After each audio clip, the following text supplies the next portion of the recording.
जगत में प्रत्येक व्यक्ति को किसी ना किसी प्रकार की निर्बलता अवश्य होती है। जैसे कोई बहुत तेजी से दौड़ नहीं पाता तो कोई अधिक भार नहीं उठा पाता, कोई असाध्य रोग से पीड़ित रहता है तो कोई पढ़े हुए पाठों को स्मरण में नहीं रख पाता। ऐसे अनेकों उदाहरण और भी हैं।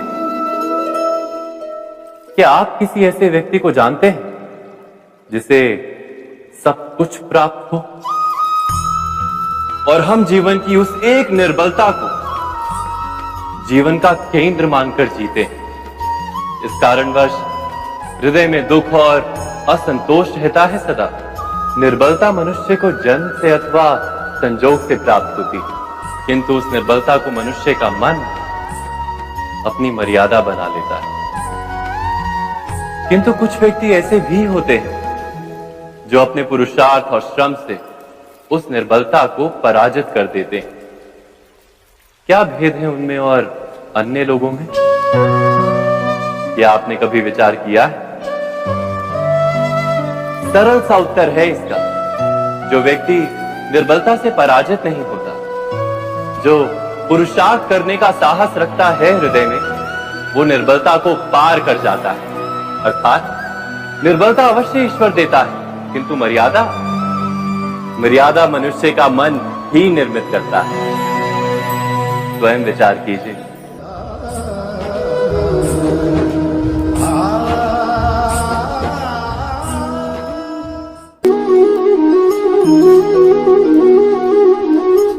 भविष्य का दूसरा नाम है संघर्ष। हृदय में आज इच्छा होती है और यदि पूर्ण नहीं हो पाती तो हृदय भविष्य की योजना बनाता है। भविष्य में इच्छा पूर्ण होगी ऐसी कल्पना करता रहता है, किंतु जीवन ना तो भविष्य में है ना अतीत में। जीवन तो इस क्षण का नाम, अर्थात इस क्षण का अनुभव ही जीवन का अनुभव। पर हम ये जानते हुए भी इतना सा सत्य समझ नहीं पाते। या तो हम बीते हुए समय के स्मरणों को घेर कर बैठे रहते, या फिर आने वाले समय के लिए हम योजनाएं बनाते रहते हैं और जीवन जीवन बीत जाता है। एक सत्य यदि हम हृदय में उतार लें कि ना हम भविष्य देख सकते हैं, ना ही भविष्य निर्मित कर सकते हैं, हम तो केवल धैर्य और साहस के साथ भविष्य को आलिंगन दे सकते हैं, स्वागत कर सकते हैं भविष्य का। तो क्या जीवन का हर पल जीवन से नहीं भर जाएगा? स्वयं विचार कीजिए।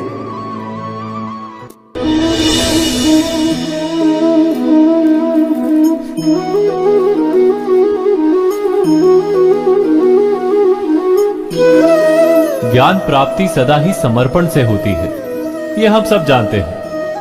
किंतु समर्पण का वास्तविक महत्व क्या है? क्या हमने कभी विचार किया? मनुष्य का मन सदा ही ज्ञान प्राप्ति में विभिन्न बाधाओं को उत्पन्न करता है। कभी किसी अन्य विद्यार्थी से ईर्ष्या हो जाती है, कभी पढ़ाए हुए पाठों पर संदेह जमता है और कभी गुरु द्वारा दिया गया दंड मन को अहंकार से भर देता है। नहीं, क्या ऐसा नहीं होता? न जाने कैसे कैसे विचार मन को भटकाते हैं और मन की इसी अयोग्य स्थिति के कारण हम ज्ञान प्राप्त नहीं कर पाते। मन की योग्य स्थिति केवल समर्पण से निर्मित होती है। समर्पण मनुष्य के अहंकार का नाश करता है, ईर्ष्या, महत्वाकांक्षा आदि भावनाओं को दूर कर हृदय को शांत करता है और मन को एकाग्र करता है। वास्तव में ईश्वर की सृष्टि में ना ज्ञान की मर्यादा है ना ज्ञानियों की। गुरु दत्तात्रेय ने तो गाय और श्वान से भी ज्ञान प्राप्त कर लिया था।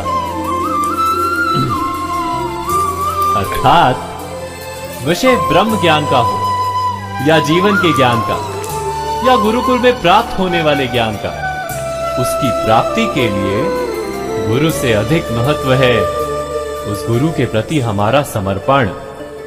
क्या ये सत्य नहीं?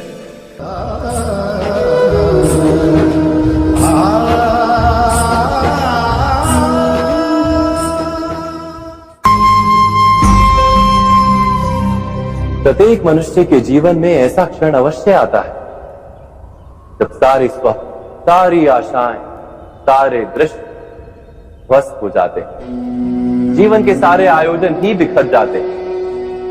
एक और धर्म होता है और दूसरी ओर सुख। इसी को धर्म संकट कहते हैं। जब धर्म का वहन ही संकट हो और धर्म का त्याग ही सुख हो। विचार कीजिए, कभी किसी स्वजन के विरुद्ध सत्य बोलने का अवसर प्राप्त हो जाता है, कभी ठीक दरिद्रता के समय सरलता से चोरी करने का मार्ग प्राप्त हो जाता है, कभी किसी शक्तिशाली राजनेता या राजा के कर्मचारी का अधर्म प्रकट हो जाता है। सबके जीवन में ऐसी घटना बनती ही रहती है। अधिकतर लोग ऐसे किसी क्षण को धर्म संकट के रूप में जान ही नहीं पाते। हमें किसी प्रकार के संघर्ष का अनुभव ही नहीं होता। सहजता से सुख की ओर खींचे चले जाते हैं, जैसे मक्खी गुड़ की ओर खींची चली जाती है। वास्तव में धर्म संकट का क्षण ईश्वर के निकट जाने का क्षण होता है। यदि हम संघर्षों से भयभीत ना, सुख की ओर आकर्षित ना, अपने धर्म पर दृढ़ रहे, तो ईश्वर का साक्षात्कार दूर नहीं।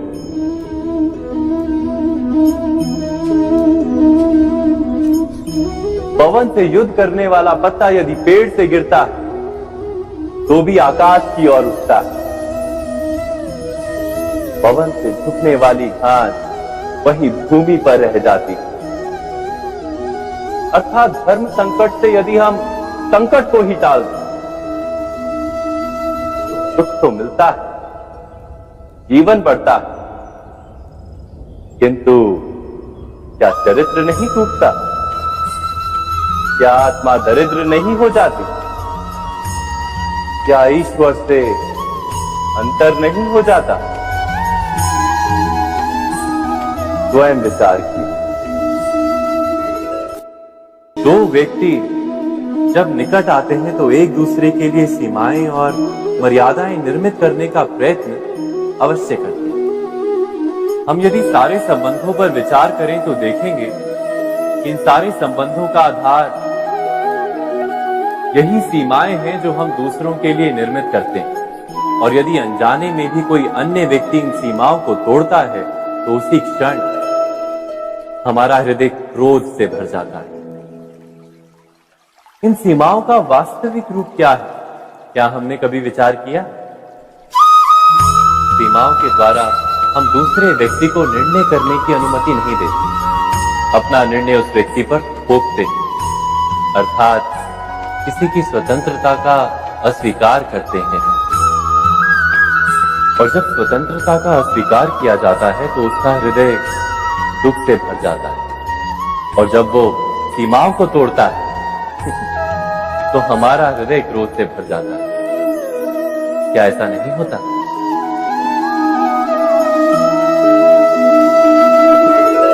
पर यदि एक दूसरे की स्वतंत्रता का सम्मान किया जाए तो किसी मर्यादाओं या सीमाओं की आवश्यकता ही नहीं होती। अर्थात जिस प्रकार स्वीकार किसी संबंध का देह है, क्या वैसे ही स्वतंत्रता किसी संबंध की आत्मा नहीं? स्वयं विचार कीजिए। सबके जीवन में ऐसा प्रसंग अवश्य आता है कि सत्य कहने का निश्चय होता है हृदय में, किंतु मुख से सत्य निकल नहीं पाता। कोई भय मन को घेर लेता है। किसी घटना अथवा प्रसंग के बारे में बात करना या फिर स्वयं से कोई भूल हो जाए उसके बारे में कुछ बोलना, क्या ये सत्य है? नहीं, ये तो केवल तथ्य है। अर्थात जैसा हुआ था वैसा केवल बोल देना सामान्य सी बात है। किंतु कभी कभी उस तथ्य को बोलते हुए भी भय लगता है। कदाचित किसी दूसरे की भावनाओं का विचार आता है मन, दूसरे को दुख होगा ये भय भी शब्दों को रोकता है। तो ये सत्य क्या है? क्या हमने कभी विचार किया है? जब भय रहते हुए भी कोई तथ्य बोलता है तो वो सत्य कहलाता है। वास्तव में सत्य कुछ और नहीं, केवल निर्भयता का दूसरा नाम। और निर्भय होने का कोई समय नहीं होता, क्योंकि निर्भयता आत्मा का स्वभाव है। अर्थात क्या प्रत्येक क्षण सत्य बोलने का क्षण नहीं होता?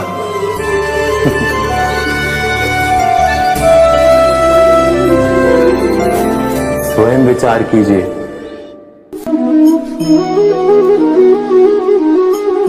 श्रेष्ठता का क्या अर्थ है? श्रेष्ठता का अर्थ है दूसरों से अधिक ज्ञान प्राप्त करना।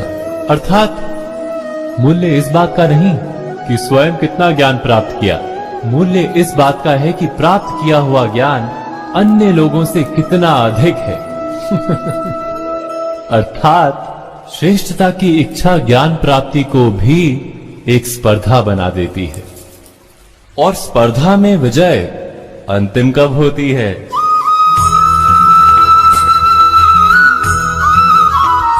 कुछ समय के लिए तो श्रेष्ठ बना जा सकता है, किंतु सदा के लिए कोई श्रेष्ठ नहीं रह पाता। फिर वही असंतोष, पीड़ा और संघर्ष जन्म लेता है। किंतु श्रेष्ठ बनने के बदले यदि उत्तम बनने का प्रयत्न करें तो क्या होगा? उत्तम का अर्थ है कि जितना प्राप्त करने योग्य है वो सब प्राप्त करना, किसी से अधिक पाने की इच्छा से नहीं, मात्र आत्मा की तृप्ति हेतु कुछ प्राप्त करना।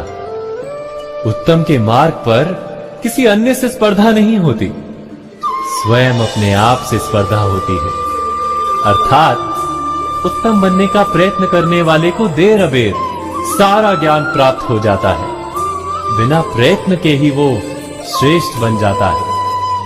किंतु जो श्रेष्ठ बनने का प्रयत्न करता है वो श्रेष्ठ बने या ना बने, उत्तम कभी नहीं बन पाता।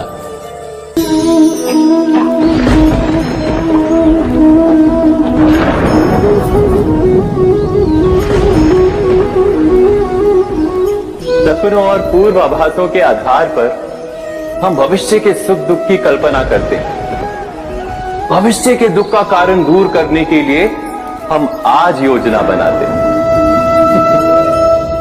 किंतु कल के संकट को आज निर्मूल करने से हमें लाभ मिलता है या हानि पहुंचती है? ये प्रश्न हम कभी नहीं करते। सत्य तो ये है कि संकट और उसका निवारण साथ जन से, व्यक्ति के लिए भी और सृष्टि के लिए भी। नहीं, आप अपने भूतकाल का स्मरण कीजिए, इतिहास को देखिए, आप तुरंत ही ये जान पाएंगे कि जब जब संकट आता है तब तब उसका निवारण करने वाली शक्ति भी जन्म लेती है। यही तो जगत का चलन है।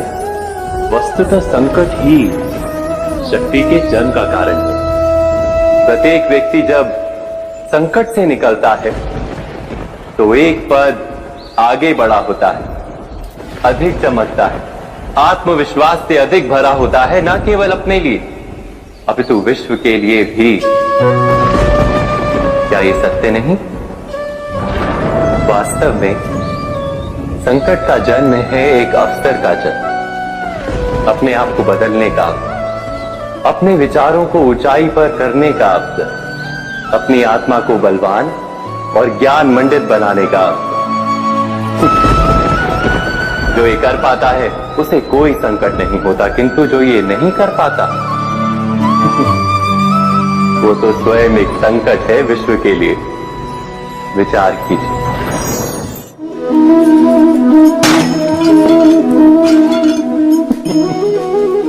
स्वयं विचार कीजिए।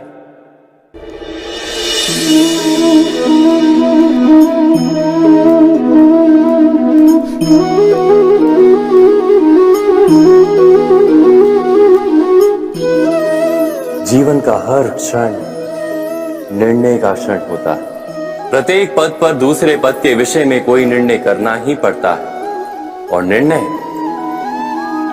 निर्णय अपना प्रभाव छोड़ जाता है। आज किए गए निर्णय भविष्य में सुख अथवा दुख निर्मित करते हैं, ना केवल अपने लिए, अपने परिवार के लिए भी, आने वाली पीढ़ियों के लिए भी। जब कोई दुविधा सामने आती है तो मन व्याकुल हो जाता है, अनिश्चय से भर जाता है। निर्णय का वो क्षण युद्ध बन जाता है और मन बन जाता है युद्ध भूमि। अधिकतर निर्णय हम दुविधा का उपाय करने के लिए नहीं, केवल मन को शांत करने के लिए लेते हैं। पर क्या कोई दौड़ते हुए भोजन कर सकता है? नहीं। तो क्या युद्ध से जूझता हुआ मन कोई योग्य निर्णय ले पाएगा? वास्तव में शांत मन से जब कोई निर्णय करता है तो अपने लिए सुखद भविष्य बनाता है, किंतु अपने मन को शांत करने के लिए जब कोई निर्णय करता है तो वो व्यक्ति भविष्य में अपने लिए कांटों भरा वृक्ष लगाता है। स्वयं विचार कीजिएगा।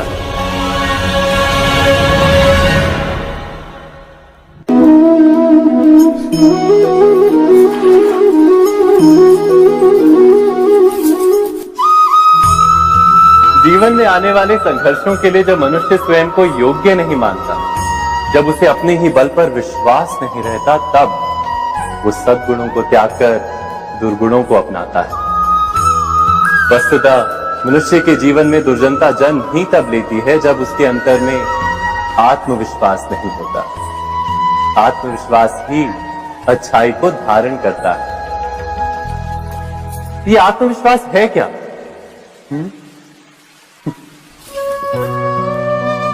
जब मनुष्य ये मानता है कि जीवन का संघर्ष उसे दुर्बल बनाता है, तो उसे अपने ऊपर विश्वास नहीं रहता। वो संघर्ष के पार जाने के बदले संघर्ष से छूटने के उपाय ढूंढने लगता है। किंतु जब वो ये समझता है कि ये संघर्ष उसे अधिक शक्तिशाली बनाते, ठीक जैसे व्यायाम करने से देह की शक्ति बढ़ती, तो प्रत्येक संघर्ष के साथ उसका उत्साह बढ़ता है। अर्थात आत्मविश्वास और कुछ भी नहीं, मन की स्थिति जीवन को देखने का दृष्टिकोण मात्र है, और जीवन का दृष्टिकोण तो मनुष्य के अपने वश में होता है। स्वयं विचार कीजिए।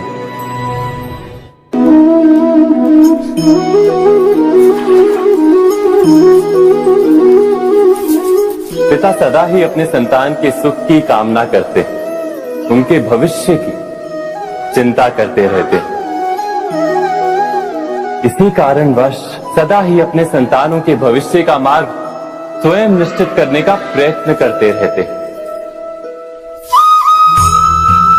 जिस मार्ग पर पिता स्वयं चला है, जिस मार्ग के कंकर पत्थर को स्वयं देखा है, मार्ग की छाया, मार्ग की धूप को स्वयं जाना है, उसी मार्ग पर उसका पुत्र भी चले, यही इच्छा रहती है हर पिता की। निसंदेह उत्तम भावना है ये, किंतु 3 प्रश्नों के ऊपर विचार करना हम भूल ही जाते। कौन से प्रश्न? प्रथम प्रश्न, क्या समय के साथ प्रत्येक मार्ग बदल नहीं जाते? क्या समय सदा ही नई चुनौतियों को लेकर नहीं आता? तो फिर बीते हुए समय के अनुभव नई पीढ़ी को किस प्रकार लाभ दे सकते हैं? दूसरा प्रश्न, क्या प्रत्येक संतान अपने माता पिता की छवि होता है? हाँ, संतानों को संस्कार तो अवश्य माता पिता देते हैं, किंतु भीतर की क्षमता तो ईश्वर देते हैं। तो जिस मार्ग पर पिता को सफलता मिली है, विश्वास है कि उसी मार्ग पर उसकी संतानों को भी सफलता और सुख प्राप्त होगा। तीसरा प्रश्न, क्या जीवन के संघर्ष और चुनौतियां लाभकारी नहीं होती? क्या प्रत्येक नया प्रश्न एक नए उत्तर का द्वार नहीं खोलता? तो फिर संतानों को नए नए प्रश्नों, संघर्षों और चुनौतियों से दूर रखना, ये उनके लिए लाभ करना कहलाएगा या हानि पहुंचाना? अर्थात जिस प्रकार संतान के भविष्य का निर्माण करने के बदले उसके चरित्र का निर्माण करना श्रेष्ठ है, वैसे संतानों के जीवन का मार्ग निश्चित करने के बदले उन्हें नए संघर्षों के साथ जूझने के लिए मनोबल व ज्ञान देना अधिक लाभदायक नहीं होगा? स्वयं विचार कीजिए। मनुष्य की सबसे बड़ी दुर्बलता क्या होती है? सोचिए। धन, प्रेम, अहंकार। मनुष्य की सबसे बड़ी दुर्बलता होती है उसके रहस्य। चाहे आप कितने भी शक्तिशाली क्यों ना हो, कितने भी प्रबल क्यों ना हो, परंतु उसके रहस्य उसके नाश की चाबी होती है। इसलिए यदि प्रबल रहना है, शक्तिशाली रहना है, समर्थ रहना है, तो अपने रहस्य को किसी को भी ना बताए, ना मित्र को और ना ही शत्रु को, क्योंकि समय पड़ने पर कब कौन शत्रु हो जाए ऐसा कहना संभव नहीं। विभीषण को रावण के अमृत कुंड का ज्ञात था, इसीलिए प्रभु श्री राम रावण का वध करने में सफल हो सके। इसलिए उचित यही है कि आप अपने रहस्य को स्वयं तक ही सीमित रखें। मनुष्य जीवन की परीक्षा में सफल होने के लिए क्या नहीं करता? वो परिश्रम करता है, दौड़ भाग करता है, और ये सब करने के पश्चात भी जब उसका काम नहीं बनता तो वो नकल करता है ना? तनिक लौटिए अपने बचपन में, स्मरण कीजिए अपने बचपन की स्मृतियों का। क्या स्मरण हुआ? विद्यालय में जब आप परीक्षा देने जाते थे तो क्या होता था? आप ना सही, परंतु कोई ना कोई सफलता पाने के लिए नकल करता ही था और उत्तीर्ण भी हो जाता था, है ना? परंतु जीवन की परीक्षा ऐसी नहीं होती। नकल करने वाला सफल नहीं होता। कारण विद्यालय में सबके प्रश्न पत्र एक होते थे, परंतु जीवन के प्रश्न पत्र और उनकी कठिनाई सबके लिए भिन्न होती, तो निश्चित रूप से उनके उत्तर भी भिन्न होंगे ना। इसलिए यदि आपको जीवन में सफलता पानी है तो नकल ना कीजिए, स्वयं के प्रश्नों का उत्तर स्वयं ढूंढिए और सफलता आपकी ही होगी। मनुष्य का जीवन हार और जीत, विजय और पराजय, सफलता और असफलता के मध्य झूलता रहता है। आपके साथ भी ऐसा होता होगा, है ना? जब आप सफल होते हैं, किसी चुनौती पर विजय पाते हैं, तो मन प्रसन्नता से आनंद के उपवन में झूमने लगता है, और जब आप असफल होते हैं तब मन दुख और पीड़ा के सागर में डूबने लगता है। परंतु वास्तव में सफलता और असफलता है क्या? तनिक ध्यान से सोचिए। ये केवल हमारी मनोस्थिति मात्र है। हमारी पराजय तब नहीं होती जब हमारा शत्रु विजय प्राप्त कर ले। हमारी पराजय तब होती है जब हम पराजय स्वीकार कर लें। हम असफल तब नहीं होते जब हम लक्ष्य न पा सके। हम असफल तब होते हैं जब हम प्रयास करना बंद कर दें। इसलिए प्रयास करते रहें और हार ना माने, क्योंकि जिस दिन आप हार स्वीकारना बंद कर देंगे, जीत आपके चरणों में होगी। अब सबने बरगद के वृक्ष को तो देखा ही होगा। क्या आपको ज्ञात है, बरगद के वृक्ष के बीज का आकार राई से भी छोटा होता है, परंतु बरगद का वृक्ष संसार के महाकाय वृक्षों में जाना जाता है। जब उसका जन्म होता है तब उसमें वो जटाएं, वो शाखाएं नहीं होती, परंतु जैसे जैसे उसका विस्तार होता है जैसे जैसे वो अधिक शाखाओं का भार उठाता है, अधिक पत्तियों का सृजन करता है, वैसे वैसे उसकी शाखाएं जटाएं बनकर जड़ तक पहुंचती है और इस वृक्ष को सहारा देती है। ये जीवन का बहुत महत्वपूर्ण पथ है। बिना लोभ लालच शुभ कार्य करें, अन्य लोगों की सहायता करें। धीरे धीरे आपने जिनकी सहायता की वो आपके सहायक बनते जाएं, आपकी जड़ों को और बलशाली बनाएंगे, आयु मान और आकार बढ़ाएंगे। सहजीवन, सहायता और निष्काम कर्म आपको मृत्यु के पश्चात भी मरने नहीं देगा, आपको अमर रखेगा। हमारा शरीर प्रकृति का एक महान आविष्कार है। इससे जटिल संरचना संसार में और कोई नहीं। हमारा शरीर जितना जटिल है, यदि इसे ठीक से जाना जाए तो इससे अधिक सरल ज्ञान देने वाला और कोई नहीं। हमारे शरीर में 5 इंद्रियां होती हैं जो हमें भाव, गुण और वस्तुओं का बोध कराती हैं। हमारे पास आंखें, नाक है, स्पर्श के लिए त्वचा है, कान है और जीभा है। सबका भिन्न भिन्न कार्य है।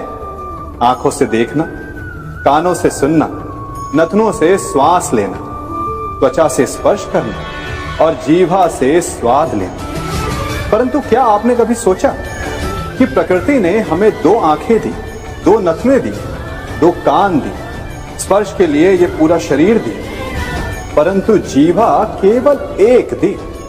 ऐसा क्यों? क्योंकि प्रकृति चाहती है कि हम देखें अधिक, सुने अधिक और ज्ञान अधिक अर्जित करें, बोले कम। क्योंकि अधिक वाचाल नाश को निमंत्रण देता है। स्मरण रखिएगा।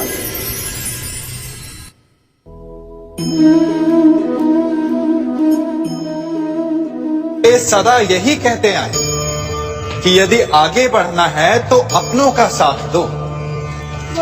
सत्य कहते हैं, अपनों का साथ देना ही चाहिए, परंतु साथ देने से पूर्व ये अवश्य पहचान लेना चाहिए कि अपने हैं कौन।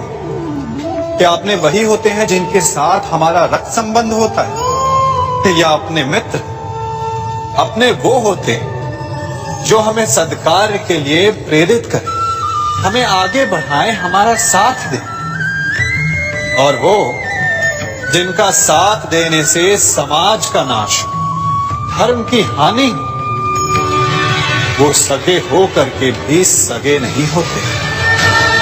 इसलिए जब अपनों की परिभाषा का चुनाव करें तो उन्हें अपना माने जो आपका साथ दे, उन्हें नहीं जो हमें अज्ञान के मार्ग पर ले जाएं।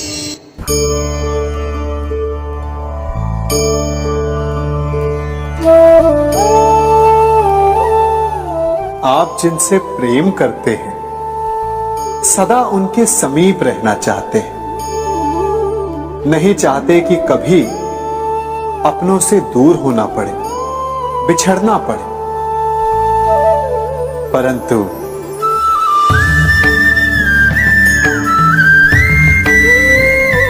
एक समय के पश्चात अपनों से दूर हो जाना उन्नति के लिए आवश्यक है।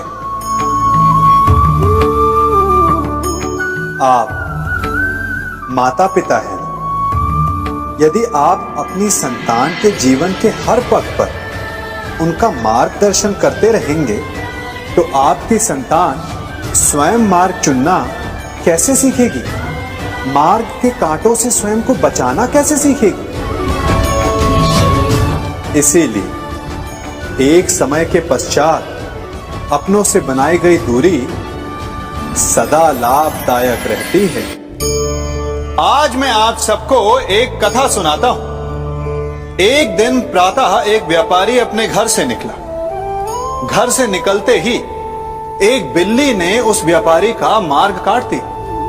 व्यापारी घबरा गया वो फिर से घर लौट गया और शुभ घड़ी की प्रतीक्षा करने लगा। और जब वो पुनः अपने घर से निकला तब वो वाहन जा चुका था जिससे राजा तक पहुंचकर उसे भेंट देनी थी। राजा को भेंट नहीं मिली। राजा क्रोधित हो गए। राजा ने उस व्यापारी का व्यापार बंद करवा दिया। इस कारण व्यापारी क्रोधित होकर घर पर अपनी पत्नी से लड़ बैठा। पत्नी अपने बच्चों समेत मैके वापस चली गई और उस व्यापारी के जीवन में यदि कुछ रह गया था तो केवल अंधकार। और इन सब का कारण वो उस बिल्ली को मानता रहा जिसने उसका मार्ग काटा था। ऐसा ही एक दूसरा व्यापारी राजा को भेंट देने निकला और उस व्यापारी का मार्ग भी एक बिल्ली ने काट दिया। वो व्यापारी तनिक घबराया, परंतु उसने आगे बढ़ना अधिक उचित समझा। राजा तक वो समय पर पहुंचा। उसने राजा को भेंट दी। राजा प्रसन्न हुए और राजा ने व्यापारी को अपना व्यापार बढ़ाने की अनुमति दी, स्वर्ण आभूषण दी। जब व्यापारी घर पर पहुंचा तो पत्नी को आभूषण और अपने बच्चों को देने के लिए वस्त्र थे उसके पास। हर ओर प्रसन्नता थी। समझ रहे हैं ना? दोनों के साथ एक ही प्रकार की घटना हुई, परंतु दोनों की प्रतिक्रिया भिन्न थी। ऐसा ही हमारा जीवन भी है। हमारे जीवन में प्रारब्ध का अपना स्थान है, परंतु उससे कई अधिक महत्वपूर्ण हमारी प्रतिक्रिया, हमारे सोच का प्रभाव है, क्योंकि यही हमारे जीवन को आकार देते हैं। इसलिए अपनी सोच को सकारात्मक रखिए। आपका जीवन सदैव आनंदमय।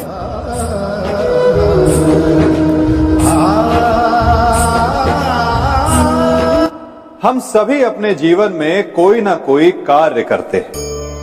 कार्य करते हैं तो थकान की अनुभूति होती है और यदि थकान ना उतरे तो कार्य करने का मन नहीं करता।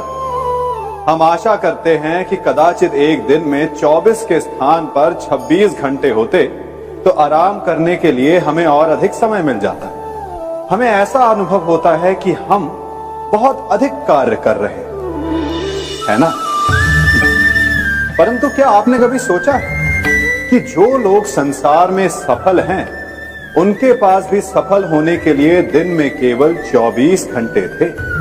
तो फिर वो सफल क्यों है? इसका एक छोटा सा रहस्य है। वो कार्य चुनते हैं जो उन्हें प्रिय है, जिसे करने में उन्हें आनंद आता है। उन्हें लगता ही नहीं कि वो कार्य कर रहे हैं, उन्हें लगता है कि वो प्रतिपल आनंद मना रहे हैं। और जब आप आनंद मनाते हैं तो थकान कैसी? इसलिए यदि आप जीवन में कोई भी कार्य करें तो वो आपके मन को भाना चाहिए, या जो कार्य आप कर रहे हैं उसे अपने मन को भा देने दो। सफलता आपको मिलेगी। कभी सोचा है हमारा जीवन भी उस रेत की घड़ी की भांति है? जो रेत नीचे गिर चुकी है वो हमारा अतीत है। जो अब भी ऊपर है वो हमारा आने वाला भविष्य है। और वर्तमान ये संकुचित स्थल है जहां से धीरे धीरे करके रेत गिर रही है। अर्थात हमारे पास जीने के लिए यही एक क्षण है। उसका उपयोग कैसे करना है ये हम पर निर्भर करता है। जो बीत गया उसका दुख मनाना है, या जो भविष्य में होने वाला है उसकी प्रतीक्षा में क्रोध करना है। सब कुछ करने के लिए यही एक क्षण है। प्रसन्न रहना है तो उसके लिए भी यही एक पल है।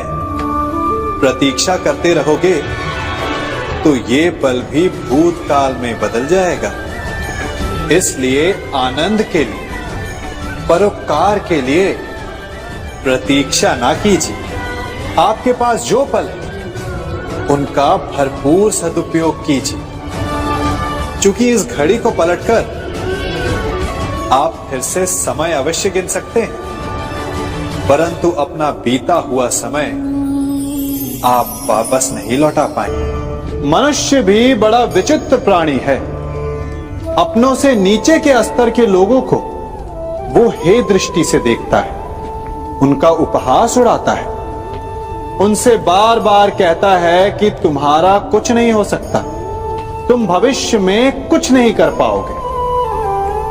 जब मनुष्य के पास धन, संपत्ति, मान होता है तो वो दूसरों का आदर नहीं करता, परंतु वो एक बात भूल जाता है कि उससे भी अधिक शक्तिशाली कोई अस्तित्व में है, और वो है समय। काल काल अपना चक्र कब बदलेगा ये कोई नहीं जानता। समय अपनी करवट कब लेगा ये कोई नहीं जानता। कोयला भी समय के साथ साथ हीरे में परिवर्तित हो जाता है। इसलिए जीवन में कभी भी किसी का भी उपहास नहीं उड़ाना चाहिए।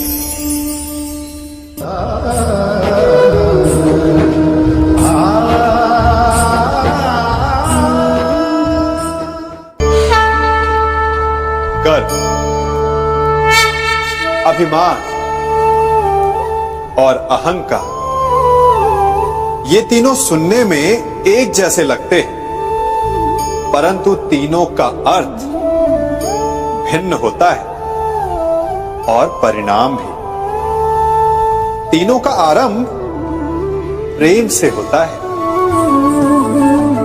स्वयं से प्रेम, परिश्रम हमारे मन में गर्व को जन्म देता है और सफलता अभिमान जगाती है।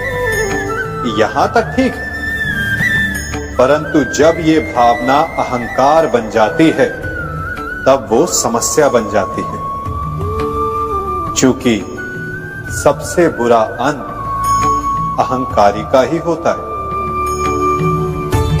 परंतु मनुष्य के लिए पहेली यही है कि पहचाना कैसे जाए कि अहंकार जग गया है और उसका दमन आवश्यक है। इसका उत्तर मैं नहीं, आपका मन देगा। जब तक आप स्वयं से प्रसन्न हैं, जब तक आप सबसे ऊंचा उठने का प्रयास कर रहे हैं, तब तक ठीक है। परंतु जब आपके मन में दूसरों को नीचा समझने का भाव आ जाए तो सावधान हो जाइए, क्योंकि यही अहंकार है जो वास्तव में आपको हीन कर रहा है।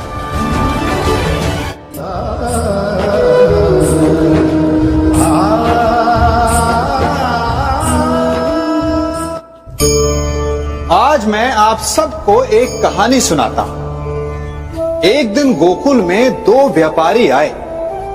एक व्यापारी शहद का था, बड़ा मीठा शहद था उसका, परंतु वो गोकुल में टिक नहीं पाया। उसके व्यापार ने घाटा खाया और शीघ्र ही वो गोकुल छोड़कर चला गया। और दूसरा व्यापारी मिर्च का था। पहले दिन वो एक पोटली लाया और दूसरे ही दिन वो पूरी बैलगाड़ी भर कर लाया, और धीरे धीरे पूरी मथुरा में उसकी धाक जम गई। मुझे बड़ा आश्चर्य हुआ, तो मैंने बाबा से पूछा कि ऐसा क्यों कि एक मीठे शहद का व्यापारी कंगाल हो गया और एक मिर्च का व्यापारी धीरे धीरे नगर सेठ बन गया। बाबा मुस्कुराए और उन्होंने कहा कि मीठी बोली बोलने वाले की तीखी मिर्च भी बिक जाती है, और जो कड़वी बोली बोलता है उसका मीठा शहद भी नहीं बिकता। वाह, कितने उत्तम विचार हैं उनके, और उचित ही है। मनुष्य अपने जीवन में सदैव अपने वचनों से उठता है और अपने वचनों से ही गिरता है। इसलिए अपने जीवन में सदैव मीठी बोली बोलने का प्रयास कीजिए, आपका जीवन सरल हो जाएगा। मनुष्य की सबसे बड़ी दुर्बलता क्या होती है? सोचिए। धन, प्रेम, अहंकार। मनुष्य की सबसे बड़ी दुर्बलता होती है उसके रहस्य। चाहे आप कितने भी शक्तिशाली क्यों ना हो, कितने भी प्रबल क्यों ना हो, परंतु उसके रहस्य उसके नाश की चाबी होती है। इसलिए यदि प्रबल रहना है, शक्तिशाली रहना है, समर्थ रहना है, तो अपने रहस्य को किसी को भी ना बताएं, ना मित्र को और ना ही शत्रु को, क्योंकि समय पड़ने पर कब कौन शत्रु हो जाए ऐसा कहना संभव नहीं। विभीषण को रावण के अमृत कुंड का ज्ञात था, इसीलिए प्रभु श्री राम रावण का वध करने में सफल हो सके। इसलिए उचित यही है कि आप अपने रहस्य को स्वयं तक ही सीमित रखें।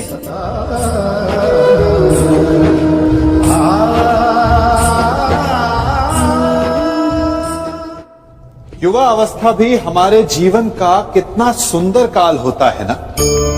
बाहु में बल, मन में कुछ बड़ा कर जाने की चाह, आंखों में भविष्य के सुंदर और कोमल सपने। और इसी अवस्था में मनुष्य के भीतर पनपता है प्रेम। किसी को देखकर उस पर मन मोहित हो जाता है और फिर मनुष्य अपना सब कुछ उस पर न्यौछावर कर देना चाहता है। फिर प्रेम की परिणति होती है विवाह में। क्यों? सबको अपने खट्टे मीठे संस्मरण स्मरण हुआ है ना। परंतु यहीं से अधिकतर माता पिता और संतान के मध्य विचारों का विरोध प्रारंभ हो जाता है। संतान को लगता है कि उसका चुना जीवन साथी ही उसके लिए उपयुक्त है, और माता पिता को लगता है कि संतान अनजाने में भूल कर रही है।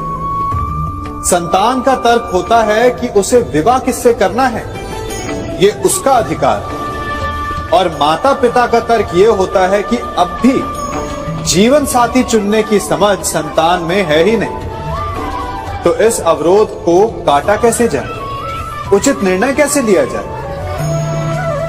इसका एक ही मार्ग है, अपने उत्तरदायित्व का भान और अपनों से बड़ों के मापदंडों का भान। विवाह करने से पूर्व ये जान लेना आवश्यक है कि विवाह केवल अपने प्रेम को पाने का मार्ग नहीं है, अपितु विवाह से जीवन का एक नया द्वार भी खुलता है। और हर नए जीवन के साथ नए उत्तरदायित्व भी होते हैं। और यदि इन उत्तरदायित्वों को समझकर निर्णय लिया जाए तो विश्वास कीजिए आपका दाम्पत्य जीवन आनंद से भरा रहेगा और आपको कभी ये पछतावा नहीं होगा कि आपने कोई अनुचित निर्णय लिया। सागर का जल वाष्प बनकर उड़ता है, तब वो हमें दिखाई नहीं देता। मेघ उस जल को अपने भीतर छिपा लेते हैं, लंबी यात्रा करते हैं, प्रयास करते हैं कि वो जल सदा उनके भीतर छिपा रहे। परंतु जब वायु का वेग उन्हें उड़ाकर किसी पर्वत से ले जाकर के टकरा देता है, तब उन मेघों को बरसना ही पड़ता है, क्योंकि यही नियति है, यही प्रकृति है। क्योंकि जल को सागर में जाकर मिलना ही है। ठीक ऐसा ही हमारे साथ भी होता है। हम सत्य अपने मन के मेघों में चाहे जितना छिपाने का प्रयास कर ले, परंतु समय की आंधी उसे वास्तविकता के पर्वत से ले जाकर के टकराकर हमारे समक्ष ले ही आती है। जिस भय के कारण आप सत्य को सामने नहीं लेकर आना चाहते, एक दिन वही भय हमारे समक्ष आकर खड़ा हो जाता है और फिर हम लाचार हो जाते हैं, क्योंकि हमने उस भय का सामना करने की तैयारी नहीं की होती। इसलिए सत्य से भागे नहीं, उसे छिपाए भी नहीं, उसे स्वीकार करें। भविष्य की बड़ी विपत्ति से बच जाएंगे।